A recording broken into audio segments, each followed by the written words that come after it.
a multidisciplinary. When we talk about flourishing, flourishing is a sustainable form of well-being, and we understand that one can flourish even without happiness. A person having some kind of anxiety to gain something, to deliver something, even can be unhappy at the moment, but will be able to flourish. So the idea behind flourishing is a little comprehensive one, and where we talk about a form of well-being where we try to develop some kind of coping skill in order to adapt with the environment. I call it as a multi-dimensional construct rather than a multidisciplinary construct. So the fundamental difference between happiness and flourishing is that flourishing is the long-term sustainable well-being. Happiness is on the other hand slightly fleeting, slightly transient, is dynamic, is difficult to hold on. So they are similar concept, but not identical. One may one may always criticize the way I'm trying to explain it because this is the way I thought what happiness, flourish, and flourishing is to be understood. Because last week we talked about flourishing, this week we are talking about happiness, and the audience may slightly get confused at what do we mean by happiness and what do we mean by flourishing. So with this note, let me tell you what would be the purpose of my talk today. The idea behind today's talk is to tell you the journey behind the development of the construct of happiness, the way we developed within and beyond the scope of positive psychology. We try to contradict with positive psychology, nor we believe that we are beyond positive psychology. The idea of talking about the construct of happiness is to operationalize it somewhat in a wider manner and also amalgamate all other sciences which actually contribute to the science of happiness. And all these things happen because of the vision developed by Dr. Eki. So I'm actually trying to give voice to his vision only. So there are four things that I would be talking to you in this talk. Number one is about how did the positive psychology develop over time? I mean, in fact, Dr. Stuart Donaldson has published a great article, a review article, in fact, a meta-analytical article, where he has also mentioned about the trends. And I have also tried to develop about these trends, and I'll let you know slightly later. And then we'll try to talk about how did the science of happiness happen to Reiki centers? I mean, the way we started some 8 to 9 years back, the concept of science of happiness, and in which way we try to understand the science of happiness as away from just becoming happy. Then I'll talk about what are the goals and guiding principles of Reiki centers. I mean, because the audience, I believe that many of us are from the Reiki centers. So we must also understand what are the guiding principles, what are the goals that we have developed for ourselves, set for ourselves. And incidentally, the institute where I work, Indian Institute of Technology, Kharagpur, it all started from there only some 8 years back. So therefore, it's very important for all of us um, before we actually embark on this subject matter, how the movement started and how we have thought about it collectively. And then finally, I'll talk about what are the questions that we raise about happiness, because these are the methodological challenges that we are going to raise in this talk. So the first thing is, why is it important to learn about happiness? How do we start every day and every class, or maybe in every session? We found that uh, many disciplines are involved today in science of happiness. Psychologists, economists, marketers, neuroscientists, computer scientists are all into this science. Psychologists try to understand what a person feels. Economists, marketers try to understand what a person value. Neuroscientists try to understand what happens to the brain when a person gets a reward. Computer scientists start believing that can I develop synthetic happiness into the minds of the people. So every science has started entering into the science of happiness and well-being. Therefore, it has become a multidisciplinary concept, and the operationalization of happiness has gone beyond the positive psychology and actually encompassed a large number of disciplines into it. And on the top of it, there are explosion of multidisciplinary research as well. Many such researches are coming in journals like Science and Nature. In fact, two of the Nobel laureates also got their Nobel Prize under the science of well-being. One is Daniel Kahneman, other is Richard mm, Rosenthal. Dr. Rosenthal got Nobel Prize on understanding how could we elicit uh, well-being for the greater good of the people at large. And of course, Daniel Kahneman, we all know, he spoke about why money cannot buy happiness. So there are explosions of multiple uh, disciplinary research into this science. So a lot of people have started gaining interest into the subject matter. And on the top of it, there is a collective loss of happiness post pandemic. After COVID 19, we felt a lot of difficulties with proximity stress. People started having belongingness barrier, compassion fatigue, all kinds of mm, ill being started happening. So people started having interest into the well being also. And finally, the Global Happiness Ranking and World Happiness Report has also raised a lot of interest because today good governance and every government is trying to actually find well-being of their citizens. Therefore, it become imperative for everybody to understand what happiness is all about and why every government today is trying to understand what is their standing in the world scenario. So, with all this, we would like to know what really happened, at what point of time positive psychology actually started. Many of us actually believe that, well, we started all this movement with, I mean, Daniel Kahneman, or maybe with Martin Seligman. My view is slightly more remote. We believe that there is a with Martin Seligman, we got a tectonic shift in psychology from ill-being to well-being. But the origin of the new science of happiness emerged uh, from William James. Those who are in psychology will understand that in early 90s, in 100 years, roughly 100 years back, William James, on his work on subjective experience of thriving, he talked about thriving. Then Abraham Maslow talked about self-actualization or need for growth. Then, of course, we got a second set of people who started flourishing this concept with Mihaly Csikszentmihalyi on flow or peak experience, what Dr. Stuart Donaldson spoke about in the last week. Then Edward Diner on subjective well-being and quality of life, Christopher Peterson on character strength and virtues, Martin Seligman, of course, on positive psychology and meaningful life on Parma. So when I met Dr. Seligman, we had long discussion at his residence about the way we understand science of happiness. Of course, we contradicted on some of their views, but he is, of course, the father of positive psychology. A lot of things I could learn from him as well. So his idea of flourishing and having meaningful life was much bigger, and we slightly differ in terms of our operationalization in the concept of science of happiness.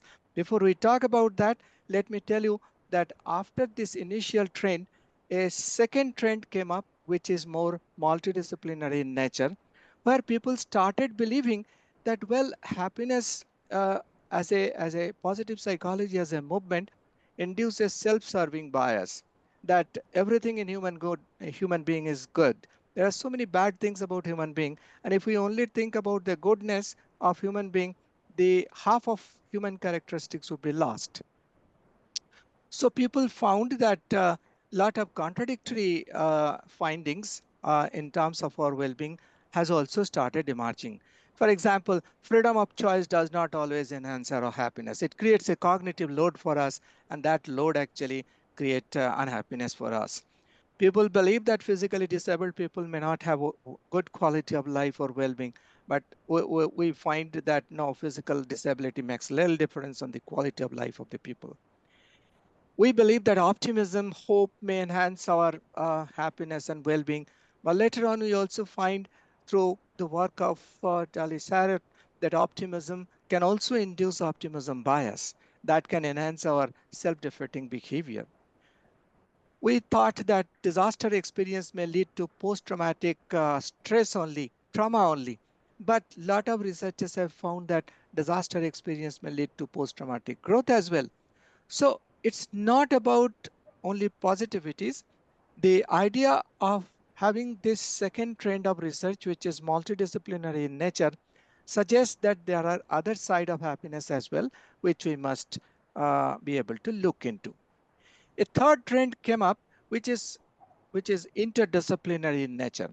The difference between multidisciplinary and interdisciplinary is that in multidisciplinary research, we share findings of different disciplines, but in interdisciplinary research, we not only share the findings, we also share the methodologies.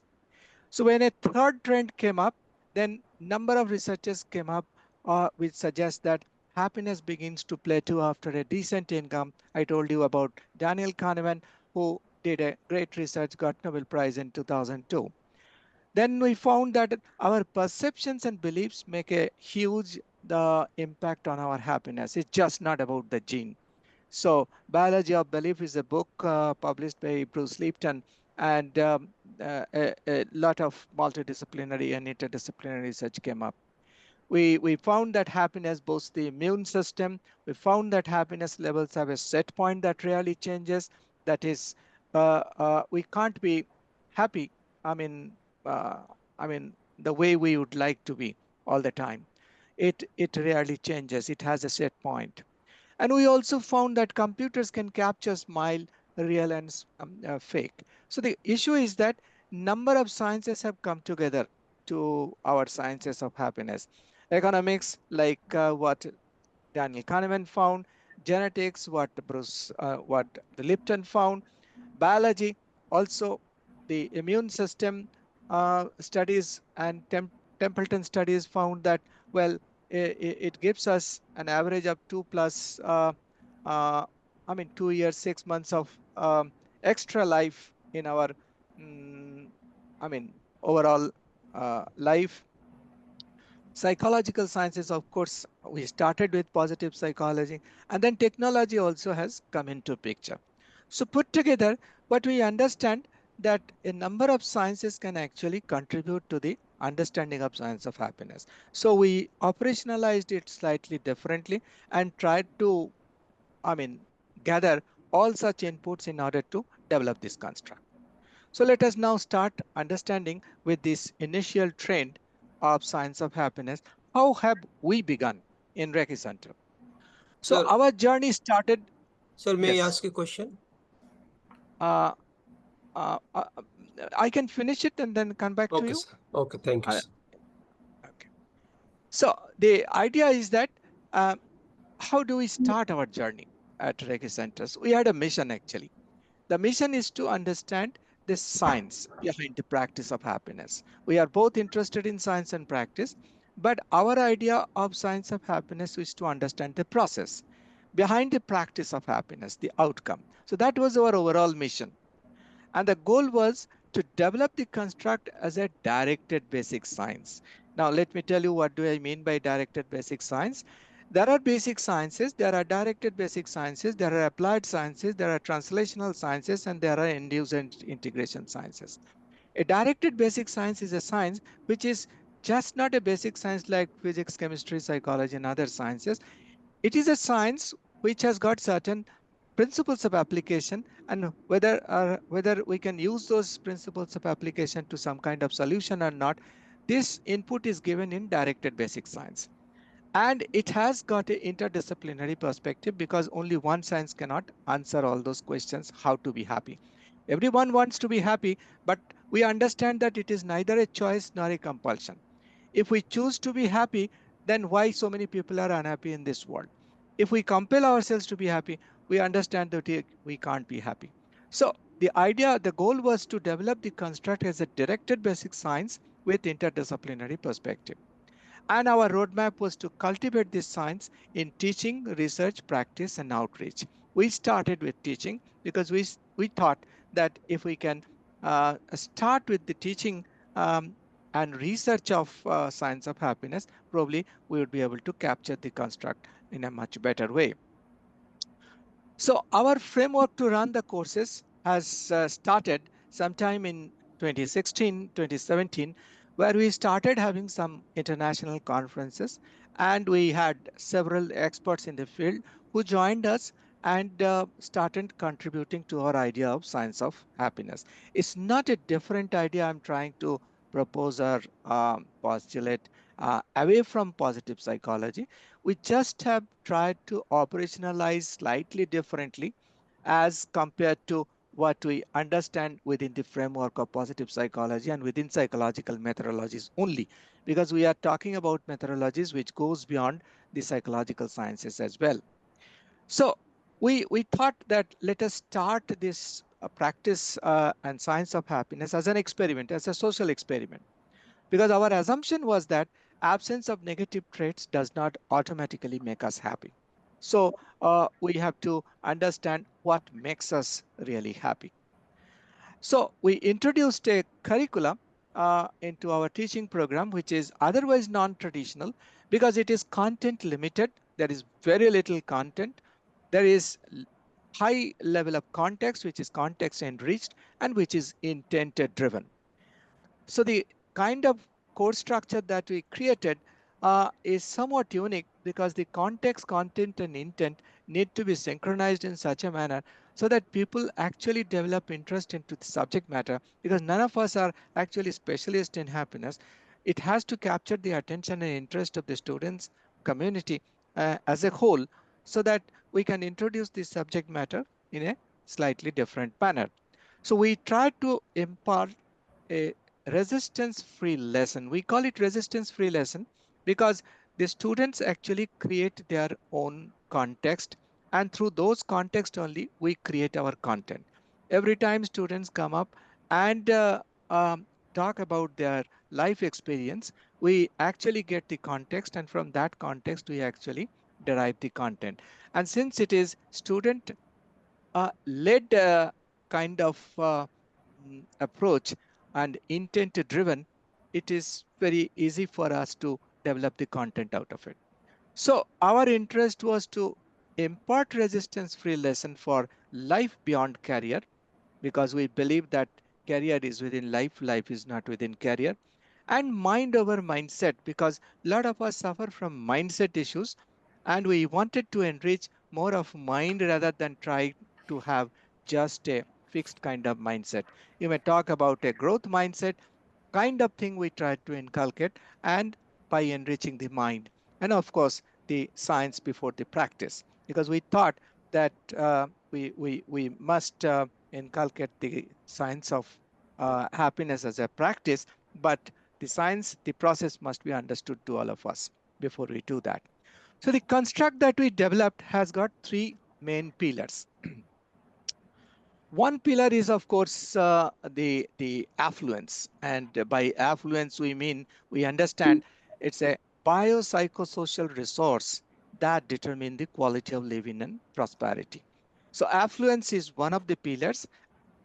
The autonomy, that is the freedom to choose, or freedom to choose or in meaningful physical and mental engagements, is the kind of thing we thought would be our second pillar, because I may have affluence but I may not have enough autonomy to make use of those resources. So autonomy is equally important. And the third important part, we found that appreciation for life as a whole, that determine the life satisfaction, which is of course Edward Diner called as subjective well-being. So affluence, autonomy, and appreciation are the three pillars that we thought about are the major uh, variables behind the construct of happiness. Because as long it is a concept, we understand it holistically. But if it goes as a construct, we have to identify the variables that we can measure through certain instruments. Therefore, it was important for us to understand the three pillars of happiness. So with these notes, we will try to now understand what are the guiding principles for us. We have four guiding principles for running science of happiness as a course. One guiding principle is that we believe that it's a science of insight, awareness, and orientation. It's just not about comfort and peace and some kind of pleasure. So we have more a cognitive orientation to the understanding of happiness, that it enhances our focus, it gives us more insight, it helps us develop some kind of awareness and orientation about what things are happening around us, and we are not limited to comfort, peace, or pleasure. Then I thought, of course, what everybody finds in happiness, that it's a process, it's a immersive feeling, just not a target to achieve. So it's more of a journey rather than a destination. And then the third point that we use to propagate, that we are interested in building the future, just not to repair the worst in the past, because it's just not a stress management kind of course. Repairing the worst in the past is very important, but flourishing here is a very important concept, because when we talk about flourishing, we just don't talk about happiness. The entire spectrum of emotions must be uh, involved in the definition of happiness. So it's about building the future and not to repair the worst in the past. And finally, we believe that if we chase happiness, we'll never get it. If we create happiness for others, then just be happy, then probably we'll be able to get perpetual happiness. With these guiding principles, we start having researches on the subject matter and also create a formal understanding about what happiness is all about. So I'll talk about three kinds of questions that we have raised in science of happiness. One is an ontological question, one is epistemological question, and one is a methodological question. The ontological questions are those questions by which we mean that whether happiness truly exists or not. Since I have been working on neuroscience of happiness for quite some time, let me tell you that we did not find a single area in the brain which can actually uh, say that, well, happiness is localized somewhere in the brain. Probably it is there in the network. Therefore, it's very important for all of us to understand what is the ontology behind it. So we had certain ontological questions. And the ontological question is that, does science explain happiness or it's only a pseudoscience? Is it a simple science or a simplistic science? Now, probably it's a simple science, but people try to understand happiness in a simplistic manner, where a very complex account of a subject matter is told so much simply that the essence of the science is lost. So I think is our ontological question come in this way, that does science truly explain happiness or not? Our second question was that whether it's a genotype or a phenotype, can happiness rewrite gene? Well, this concept we developed after we understood the book by Bruce Lipton, that the biology of belief. Today we understand that the book says that what we see in the reality and what we experience in terms of happiness, there is a filter in between. And that filter is our belief system.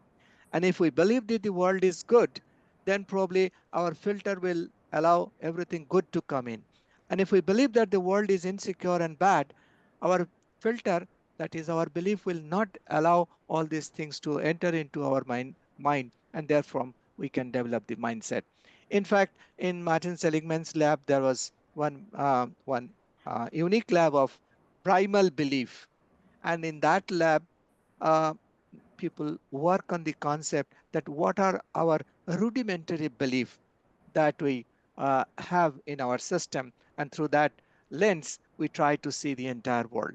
So whether it's a genotype or a phenotype, whether it can rewrite gene or not, that question we also started asking. Then the third question was, the ontological question was, whether it is brain or behavior, what part of the brain is happy? As I said, I worked mostly in the functional architecture of the brain in the understanding of happiness. And we found that, well, there is no such area that can be localized. There are three models in the brain through which you can understand emotion or emotion of happiness. One is called localization theory, one is called regionalization theory, another is called lateralization theory. Through localization, we try to understand if a particular part of the brain is damaged, whether my happiness goes down or not. So there is no such evidence as of now that there is any part of the brain got damaged and there is a subsequent loss of happiness. Then come the area of regionalization. Regionalization suggests that there may be some regions in the brain, maybe in the frontal side or in the backward side of the occipital lobe or in the other sides of the brain. There are certain regions, not a particular locus, where we can say this side, and this size of the brain is actually localized for happiness. We did not find any evidence for that. So in functional MRI, we found that, well, there are pathways through which we understand what causes pleasure. Now, pleasure and happiness we do not equate all the time, but there are certain areas in the brain which actually gives us a lot of the sensation of pleasure. But whether pleasure and happiness should be equated or not, it's another question, and we do not equate them in the same manner. And the third model was a lateralization model. Which side of the brain, the right side of the brain or the left side of the brain, is having a seat for emotion? More and more evidence we found that it is the right hemisphere of the brain which is actually having some kind of seats of emotion, particularly of happiness. Then our third ontological question came on thinking or blinking. Is it a emotion only, or there is a cognitive component of it? As I told you earlier, that we perceive happiness as a form of insight and orientation, and some kind of cognitive ability rather than only about some kind of emotions. So by blinking, I mean to say some kind of feeling, and by thinking, I mean to say some kind of cognitive ability. Our view is that happiness enhances, broadens our cognitive capacity. In fact, Fredrickson has done a lot of research on that, and if she found that yes, it's more of a cognitive ability as well. And finally, whether it is a process or an outcome, when do we actually feel happiness? That's the fifth question, ontological question we raise for ourselves. So when ontological questions are asked, we ask about the existence of happiness. Where does this happiness exist? But then when we are assured that, well, it exists, the next question comes: if it exists, how do we know it exists? Where does happiness actually lie? So epistemological questions came thereafter to begin with our understanding of happiness. The epistemological questions suggest that is it the memory or the moment which gives us happiness? So mothers feel about happiness when uh, uh, they get the memory uh, of the child being young or kid, or the moment at the point when she actually meets her child. So actually, Daniel Kahneman talked also about memory and moment. Kahneman said that, well, it is the moment which helps us take decisions, but a lot of researchers also suggest that it is the memory that gives us the pleasure and decision making capability. Then comes whether it is the affluence or autonomy which gives us more happiness, the standard of living and the kind of resource that you have, or it is the kind of autonomy. I talked to you about those pillars in developing our construct. We do not have any answer at this point of time. We simply wanted to raise this question in order to understand if it exists, how do I know it exists? So, a lot of people do not have enough of money, enough of resources, but they have the freedom to make use of it the way they would like to. That gives them happiness. So, affluence or autonomy, which gives us happiness, is another epistemological question. Then comes whether it is fulfillment of need or fulfillment of want, which gives us happiness. If I'm hungry, I need apple. But if I want something, that is, if my need is fulfilled and I still have got resources, I may be wanting something more. So is it? It's a sarcastic way of telling that Apple as a device and Apple as a food. So Apple as a device is a part of want, and Apple as a food is the part of need. It's like choice and compulsion. If I'm hungry, I'm compelled. I'm compelled to be happy by getting a apple. But if I'm having enough of resources with me, probably I can think of having expanding my want rather than only limiting myself to need. Likewise, whether volunteering for a job gives us more happiness or reward gives us more happiness. I gave you this example for Red Cross studies. The Red Cross study says that when someone gives blood without having reward, they are more happy. But if you give them some reward, their happiness goes down. So, what gives us more happiness? More questions. Whether object gives us more happiness or the experience gives us more happiness. That's another question. When we receive a gift, at that point we become more happy, or when we give a gift to someone loved one, we become more happy. Whether comfort gives us more happiness or challenge gives us more happiness. If I have a bad experience in life, by forgetting that, I would be able to get rid of that and become happy. Or if I forgive somebody, then it takes away the burden from me of having negative feeling. What gives us a better well-being, forgetfulness or forgiving? These questions we keep on asking in different projects. Whether awful experience gives us more happiness or whether familiar sights gives us more happiness. Whether betweenness is gives us more happiness or withinness gives us more happiness. We all know about the famous Harvard study. After 9 decades of nearly eight decades of research, we today know that it is the betweenness is the relationship that gives us more happiness, and that's very true for a collective society like India and Southeast Asia, where the relationship gives us more happiness rather than the standard of living or having other kind of resources. Then comes whether our personal control gives us more happiness or negotiable fate. Negotiable fate is something where you do not try to control anything.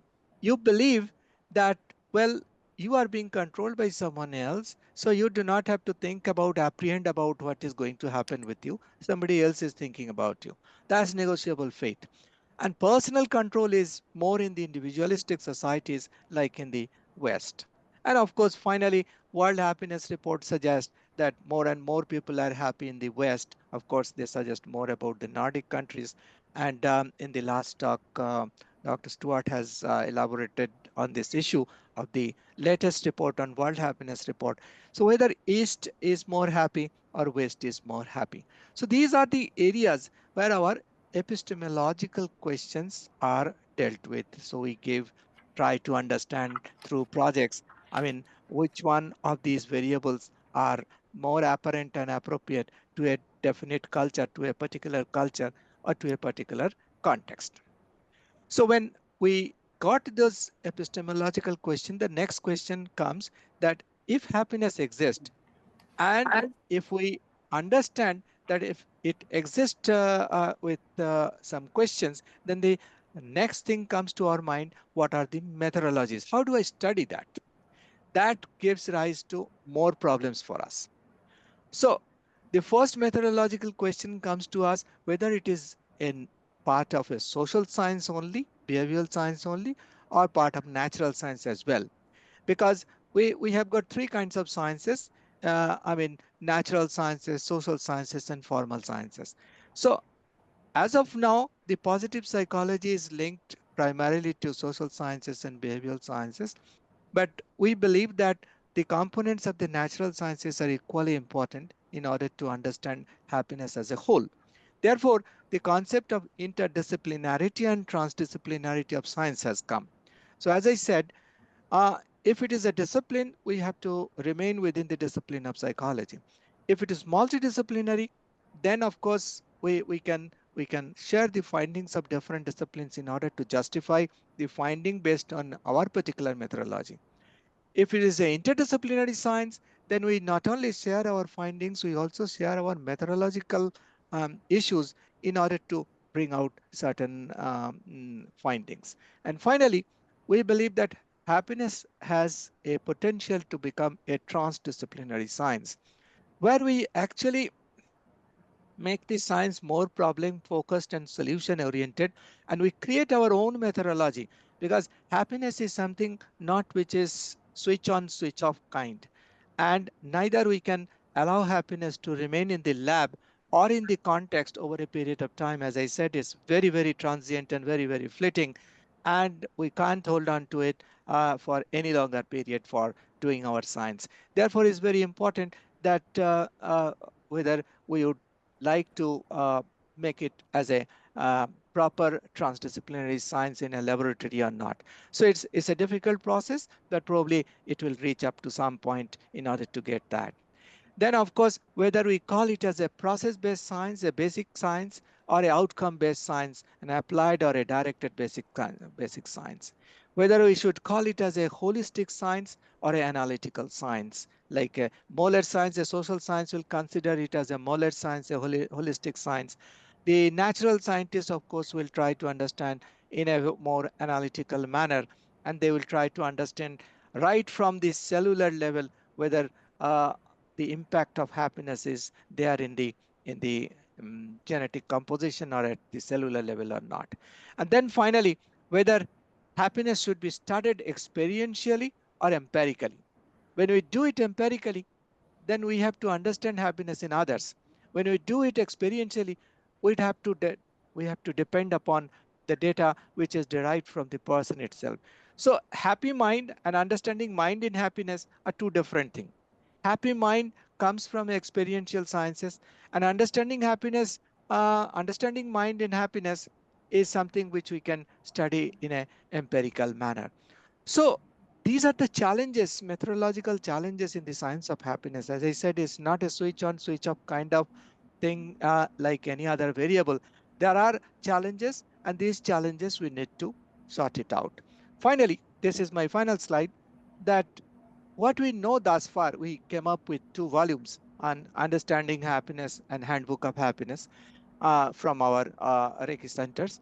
We understand this much, that happiness becomes much easier if we stop focusing on it. Absence of negative feeling does not ensure happiness. I mean, the absence of negative feeling does not make us happy all the time. Our perception, not just gene, matters in happiness. A lot of people have suggested that 50% of our happiness is, even Martin Seligman also has talked about it. Our perception, not just genes, matters in happiness. And happiness may last when we create it for others. That's for sure. In number of projects, we found that when we create happiness for others, our happiness lasts. So these are some of the findings we have gathered uh, through several small time projects. We are trying to collaborate all these works at in a programmatic manner so that we understand the science of happiness in Reiki Center in a much more bigger way. So with all these things, I would like to stop here. And if there is any question, I'll be happy to answer. Thank you. If you would like, I can stop sharing. Good morning, sir. Uh, Good morning. this is Nilanjana Pathak from Jabalpur, sir. This Please. was a very enlightening and a very, uh, shall we say, thought-provoking session, which can lead us to a lot of thought in the future.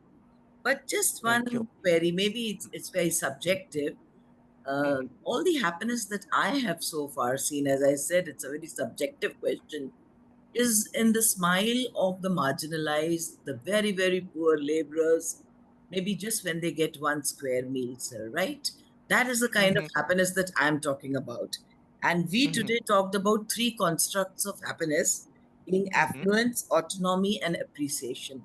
Now, the mhm, question that comes to my mind here is, sir, that they are neither affluent nor autonomous, nor do I feel they get any kind of appreciation in life.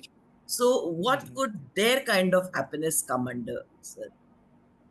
I think it comes under the autonomy. I got very little, but I have full freedom to make use of it the way I would like to.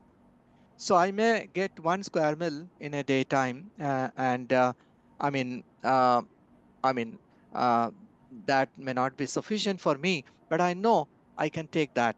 But when you talk about affluence, I may have got everything, but I do not have the autonomy to make use of it because either for my physical disease or for some other restrictions, I may not be able to make use of it. Or I may be having everything, but I have got a lot of anxiety to keep my personal control on those affluent resources.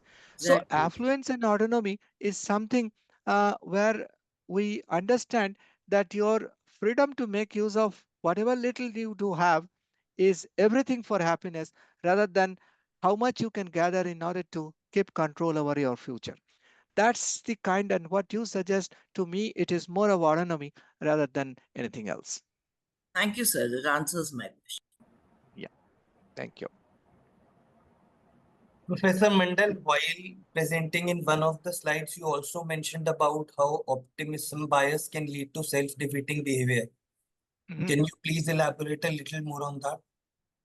Optimism bias is that having some kind of optimism is good, but I mean, what Dali Sarat said that it's temporal discounting as a attitude. Suppose I believe that, well, I smoke cigarette, I'll not have cancer, but everybody else who is smoking cigarette will have cancer. It's a sort of a optimism bias for me. I mean, it's temporal discounting. Nothing will happen to me, but everything will happen to others. In COVID-19, also we have seen some people suggest that, well, I'm a very healthy person, and nothing will happen to me if I go out in the public. And they actually left in the large. The idea of optimism bias, that too much of optimism doesn't lead to happiness. It leads to some kind of unhappiness ultimately. That's Good what morning, I mean. sir. These are the findings. Pardon. Good morning, sir. Good Thank you morning. for the enriching session. I have Yeah. just a small question. One of your Yeah. findings says that happiness becomes easier if we stop focusing on it. Yes. Would request you to just elaborate on that point. Thank you. This is about choice and compulsion. I mean, if we compel ourselves to be happy, then we would never become. So one should not compel themselves to. One should not chase happiness. Instead, they should create happiness for others. That's the idea behind. If we chase happiness, we'll never get it. If we choose to be happy, then also we may not get it.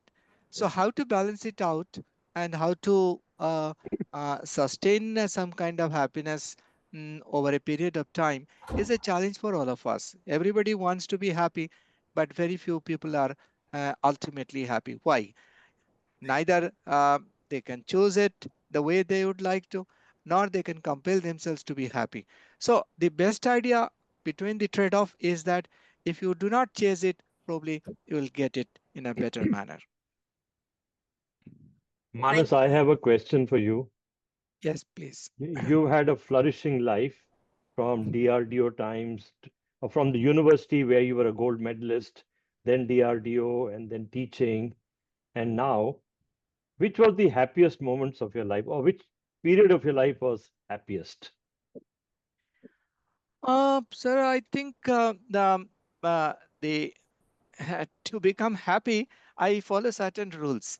And one such rule is that every morning I get up and try to believe that what all that I have achieved in my life. If I start believing that what did not achieve in my life, probably I'll create a different kind of mindset. The happiest period in life is probably today.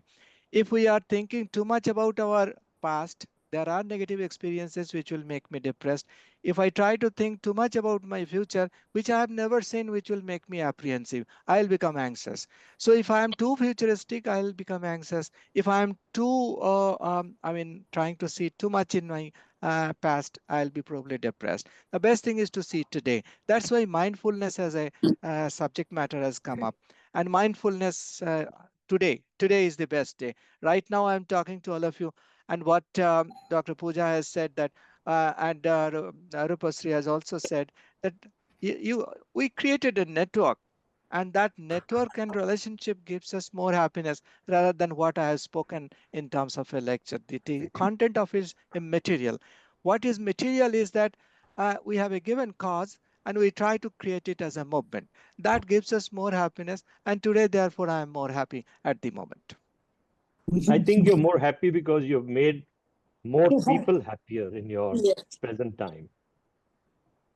Correct. Um, that I can't claim it for myself, but I try to. Look, out of context, content, and intent, I believe it is the intent which is more important. Even if I fail, I'll consider it as a learning experience because the great leaders, they fail, but they still remain leader. So the greatest of the leaders, either they are never heard of the power of anonymous work, or even if they fail, they believe that, well, they gave it a try. Even if they have not been successful, their their their personal intent was very good. That gives them happiness. That gives them a sense, we call it conscience, that never make them. At this age, if we believe that we could have done something and we didn't do, that would bring some kind of repentance in me. And that repentance is a mental cancer. So, since we do not suffer from repentance, a mental cancer, we can be happy at any level. So, I always try to avoid any kind of repentance, any kind of uh, any kind of uh, apprehension of जाने लगे तो कहीं से hypothetical पकड़ ले. missed opportunity. This is the term I use, apprehension of hypothetical missed opportunity. If I believe that I could have done something for someone and I didn't do it, that gives me more unhappiness. Rather than if I believe that I had given a try and then I could not make it, that doesn't give me at least repentance. I could have failed, but that would have been a learning experience for me. That's what my position. Sir, Rupasri here. Please. Need little bit guidance on what kind of research methodology will be good to pursue research in science of happiness. So what do you suggest? I'm sure a survey won't help because it will Yeah. only assess the current state of happiness or whatever you call it, subjective Yeah. well-being or Yeah. flourishing or whatever you call it. Yeah. So in your experience and because 40 people have worked in IIT Kharagpur Happiness Center as far as my knowledge goes. So what has Mhm. worked well and what would be your suggestion so that we can do more research in this field? I think Dr. Eki thought about Mind Lab for this reason that since we have expanded our vision from psychological sciences to natural sciences, like from behavioral sciences to biological sciences, we need to understand the four different ways how we can understand happiness. One is a psychometric way and survey method, of course. One we call through biological signatures. That is, we use a lot of instruments in order to understand a happy state. We use behaviometry, which is away from psychometry, which is thin slices of behavior and the nonverbal expressions of a person, like their proxemics, their oculomics, their vocalics, their facial expressions. We use all those thin slices of behavior in order to understand through a third person methodology whether the person is truly happy or not. And the fourth way we do it is through computational manner. There are sonic algorithms, there are affect computing, there are a lot of softwares which have come up. Today, synthetic happiness is being introduced through them as well. As I said, a number of ways computer science has also come up to understand whether a smile is fake or real. So you have computational method, you have biological method, you have got behaviometry or behavior signature based method, and you have got a traditional psychometric method or a survey method. I think depending upon the kind of subject matter you profess, you can select it from. And we have got every under each method we use on mind labs. We are creating mind labs in various centers. In every lab, we are trying to focus on certain areas, of course, trying to understand the biological signatures more often, but other than also various other methodologies are being used. Thank you, sir. And I feel there, these Reiki centers across the world, we should work together collaboratively to do some breakthrough research. I think expertise of each of you can be combined to, bring something very, very unique and different. So that's what is my hope. I hope it will That's true. definitely realize at some point in time. Thank you. Thank you, sir. Sure. Thank you, Thank you. Vicky, sir, also for giving us this opportunity. Yeah, sir, I have a question. Yes, This please. was regarding when you mentioned about a computer can capture a smile, fake or real both. So my question is like, can a computer distinguish that which smile is fake and real? And in a similar way, the next question related to this is that maybe someone is talking to their parents or family members, and then the real voice and some voice is created through AI, almost similar. It will be similar. So, can human mind distinguish these two? Well, when you talk about human mind has not a problem. There is a fundamental difference between the computer science or the AI-based science and the human mind. Computer can learn, computer cannot understand. Okay. If you understand, you cannot de-understand. If you learn, you can unlearn. Okay. There's a fundamental difference. And the way human mind understands, you cannot Google human mind, but you can Google what the computers understand. Now today, the fake or real smile, we try to capture through micro-momentary expressions. Since you asked this question, I'll answer about it. I did some research in Germany on that. This is about any expression in face which is below 200 millisecond, for which we do not have any control on our brain to manipulate it. And the perceiver who looks into it would not be able to also look into, because our eyes can capture a particular expression which is above 200 millisecond. So any expression that comes below 200 millisecond, if it can be captured by a high-speed camera, and then if you do a time series analysis, you will understand how your spontaneous emotions are actually changing over a period of time, over a period of 1000 millisecond, or maybe per 1 second or 5 seconds. So today computers are trying to understand why if the smile is a fake one or a real one, by analyzing those micro-momentary expressions which we call thin expressions of emotion. And then after 200 millisecond, our social desirability actually comes into picture. And the social desirability actually either intensifies it, de-intensify it, neutralize it, or mask it. So when social stimulation and experiential input comes in, our expression changes. Before that, computers have started understanding through high-speed camera whether we can detect such real or fake emotions or not.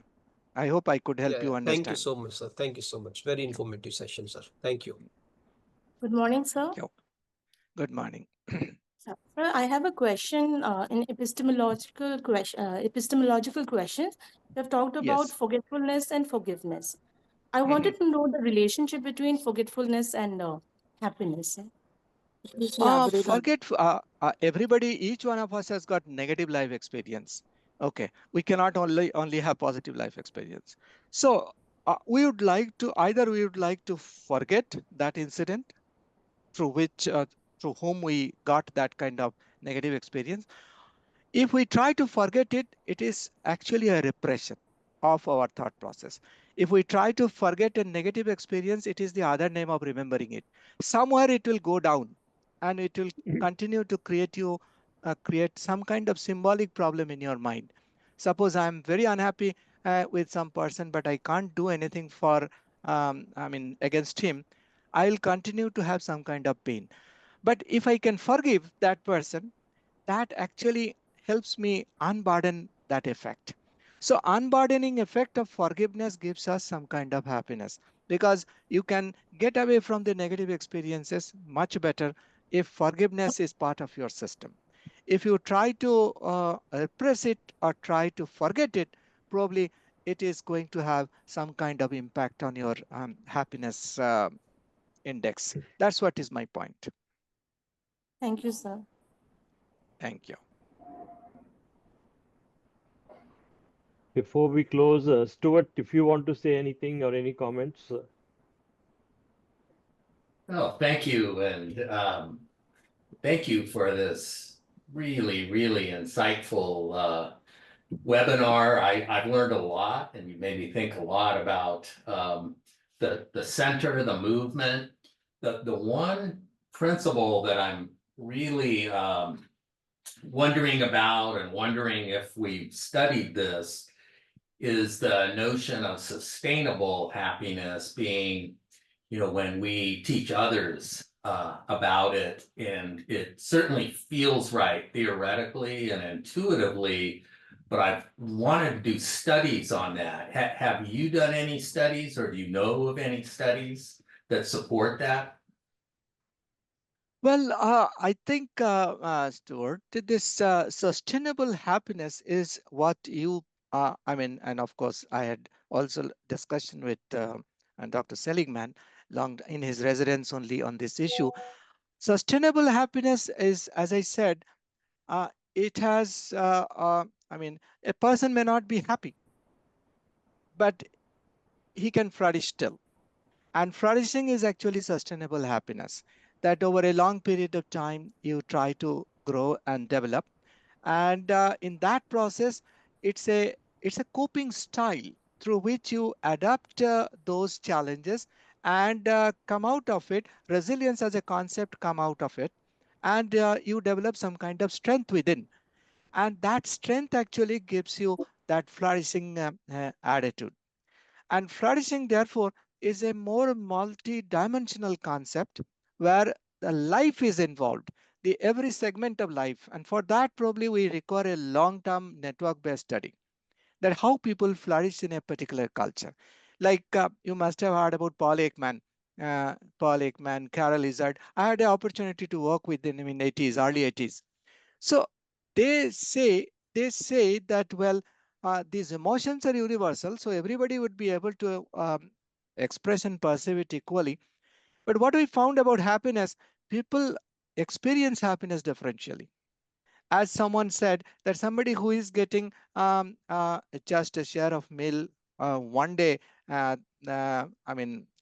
he or she becomes very happy by getting that meal, like the way we see it in the different parts of the world, is is also a kind of concept that we must be able to study, because this is a challenge in the understanding of happiness.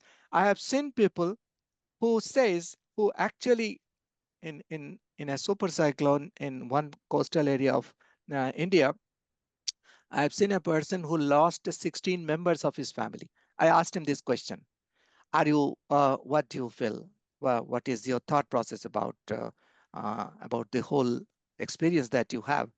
He says that, well, I'm not in my control, somebody is controlling me. So he believes a negotiable fate, and I'll go by the way I'm supposed to go, and God willing, the way I'm surviving, I would like to survive in the same manner.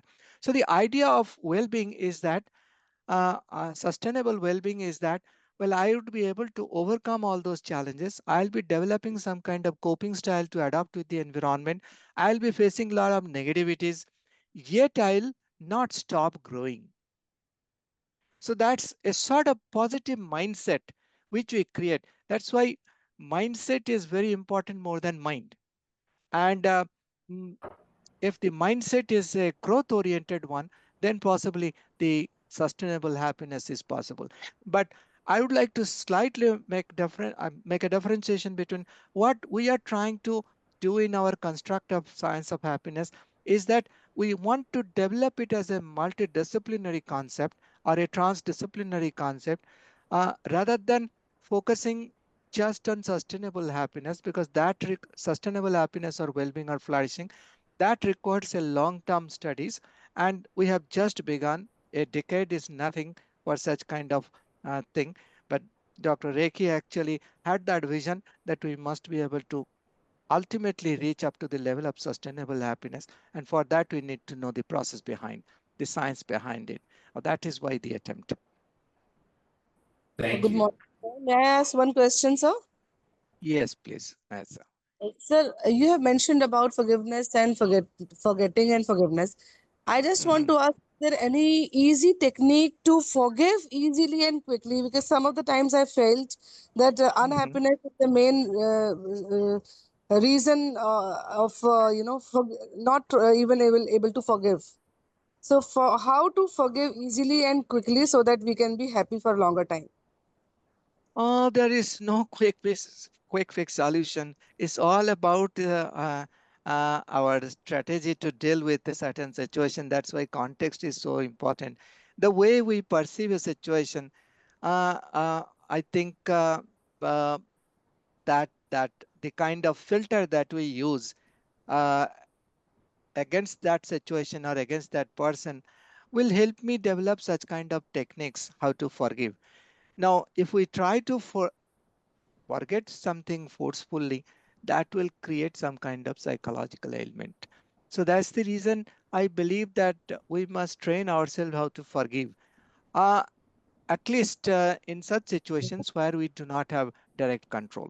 If we have a control of the situation, then of course we can think in a different way. But if we do not have, it's better to forgive rather than trying to forget. That's what I meant to say. But there is no such technique I am aware of.